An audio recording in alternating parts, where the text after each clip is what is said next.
Lahat naman tayo nagkakamali at nagkakasala. Sino ba namang hindi, di ba? Pero ang tanong, paano kung yung pagkakamaling nagawa mo ay naging dahilan ng pagkawala ng tiwala niya sa'yo? Kaya what's up? Kamusta? Welcome back to my channel. Ako nga pala ulit si Gary Opimo. At today, pag-uusapan natin kung paano nga ba natin may babalik yung tiwala na nawala dahil sa ating mga kasalanang nagawa. Kung bago ako pa lang sa channel ko, hit like, subscribe, and hit mo na rin yung notification bell para updated ka sa mga bago nating video. Kung may mga nais kayong gawin nating topic, pwede nyo mag-comment dyan sa down section below. I'll make sure na manonotice kayo. Huwag na natin patagalin pa. Simulan na natin to.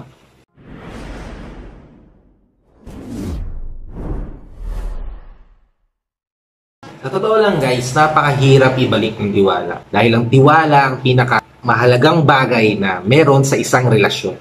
Kaya paano kung masira mo to? Paano kung mawala yung tiwala niya sa'yo?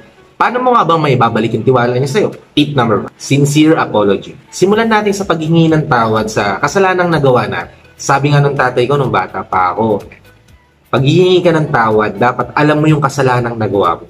At alam mo kung saan ka nagkasala. Kung sa gayon, mapatawad ka sa kasalanang nagawa mo. Kasi di ba guys, pagka sinabi mong sorry, yun lang, sorry lang, parang hindi pa sapat eh. Lalong-lalo na kung yung naging effect nawala yung tiwala niya sa'yo. Hindi sapat yung sorry lang. Kasi pakiramdam nila hindi ka nagsisisi sa nagawa mong kasalanan. Pero kung nag-sorry ka at sinabi mo, sorry kasi nagkamali ako, sorry kasi nagkulang ako, sorry kasi hinanap ko sa iba yung atensyon na kaya mo naman palang ibigay, sorry kasi kala ko hindi ka na enough, sorry kung nasaktan kita. Di ba? Yung sorry na may kasunod na pag-amin sa kasalanang nagawa mo ay heart-melting yan. Hindi ka man napatawad niyan ngayon, pero at least nasabi mo yung totoong kasalanang nagawa mo sa kanya. Kasi pwede mong banggitin yung sorry sa lahat ng bagay. Pero yung pagsusorry ng sincere sa puso at alam mo yung pagkakamali mong nagawa at handa ka magsisi doon sa kasalanan mo, ay malaking bagay yan para matulungan mo siyang patawarin ka. Siguro kahit ikaw naman yung nasa sitwasyon niya, kung nasira niya yung tiwala mo, hindi mo naman siya kagad mapapatawad, di ba? Napakaraming bagay pa ang dapat mong gawin para mag-gain ulit yung trust. Pero pag narinig mo siyang humingi ng tawad na may kasamang pagsisisi sa kasalanang nagawa, iba yung impact nun sa kanya. Hindi natin magagaranti na mapapatawad niya talaga tayo, pero we take a step forward. Kaya mag-proceed na tayo sa number 2. Number 2, para mag-gain mo ulit yung trust niya, kailangan mong tanggapin lahat ng sasabihin niya sa'yo. Oo, tama po yung narinig nyo. Kailangan mong tanggapin lahat ng pain at masakit na salita na ibabato niya sa'yo. Bakit? Siyempre nasaktan siya eh. At hindi niya matanggap yung nagawa mo. Kaya may karapatan siya na ilabas niya yung pain na nararamdaman niya sa'yo. At ikaw bilang nagkasala, wala kang ibang dapat gawin kundi tanggapin yun. Lalong-lalo na kung sincere ka na nagsusorry sa'yo. Kasi kung gusto mong bumalik kahit yung 1/2 lang ng tiwala niya sa'yo, kailangan mong dumaan dito. Swerte mo na kung masasakit na salita lang yung matanggap mo sa kanya at hindi ka niya saktan ng pisikal. Kasi minsan, pagka nasaktan tayo ng sobra, sobrang pain na nararamdaman natin, hindi maiwasan na masaktan natin yung taong mahal natin ng pisikal.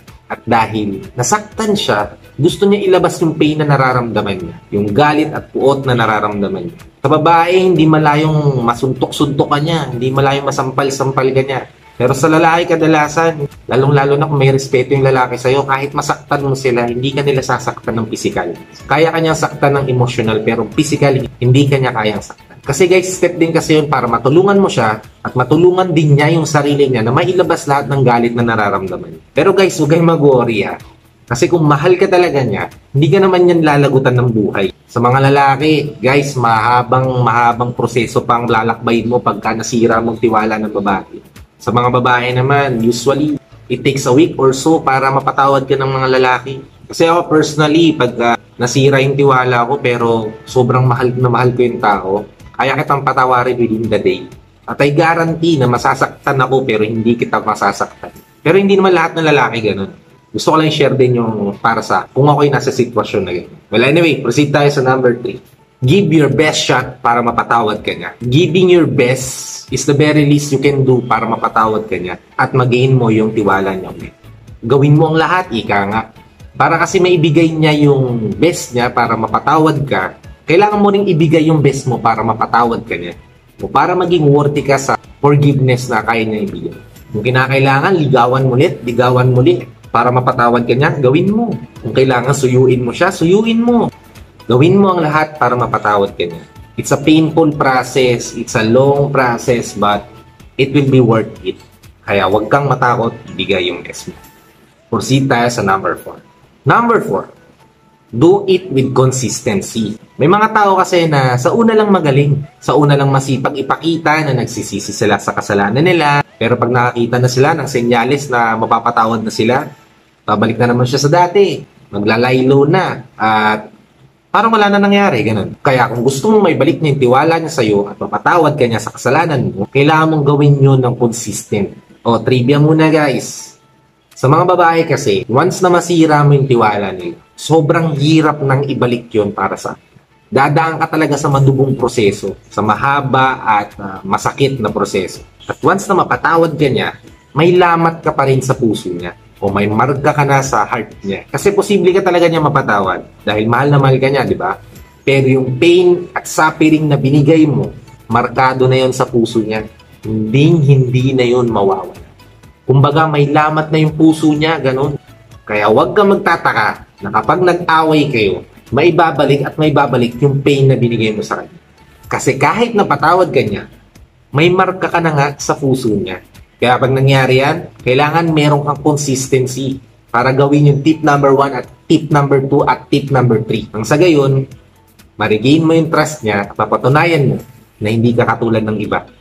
At mag-proceed na tayo sa tip number 5. Tip number 5, last but not the least, be patient. Kung gusto mong maibalik lahat ng tiwala niya sa'yo, or kahit yung 1/2 o 1/3 lang ng tiwala niya sa'yo, you need to have a lot of patience. Ito actually yung pinaka-need mo para maibalik mo yung tiwala niya sa'yo. Dahil once naman sabi niya na napatawad ka na niya sa kasalanan mo, hindi pa rin nagtatapos yun dun. Hindi dahil napatawad ka niya, ay naibalik niya na yung tiwala na nasira mo. Hindi rin ibig sabihin nun na mahal ka na niya tulad ng pagmamahal niya sa'yo noon. Sabi ko nga kanina, may marka ka na sa puso niya. Kaya kailangan mong bumalik sa tip 1, tip 2, tip 3, and tip 4 para maibalik yun. At ang magpapatibay dun, yung hindi ka sumusuko sa kanya dahil meron kang mahabang pasensya. Oo, masasaktan ka ng paulit-ulit. Pero yun yung sakripisyo na kailangan mong indahin, sakripisyo na kailangan mong tanggapin para makuha mo ulit siya, para ma-regain mo ulit yung trust niya. Kailangan mong patunayan sa kanya na karapat-dapat kang pagkatiwalaan ulit. Kailangan mong iparamdam sa kanya na hindi mo siya susukuan. Kaya kung nagawa mo yung tip 1 hanggang tip 4, dapat meron ka rin mas mahabang pasensya para ulit-ulitin yun, para mapakita at mapatunayan mo sa kanya na handa kang gawin lahat para bumalik kayo sa dati, para mapatawad ka niya, para pagkatiwalaan ka niya ulit. Sabi ko nga kanina, ang tiwala ang pinakamahirap ibalik. Once na masira mo yan, napaka-painful ng proseso para maibalik ulit yung tiwala niya sa'yo.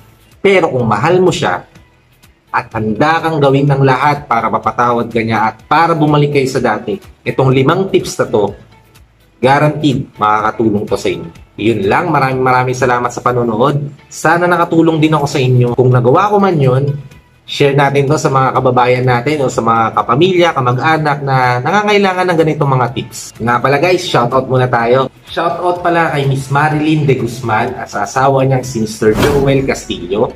Salamat sa magsubaybay at panonood palagi. Shoutout din kay Miss Jonah Manapul at sa mahal niya sa buhay na si Omar Caballero.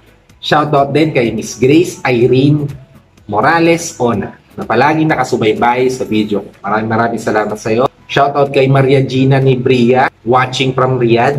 Maraming salamat sa pagsuporta.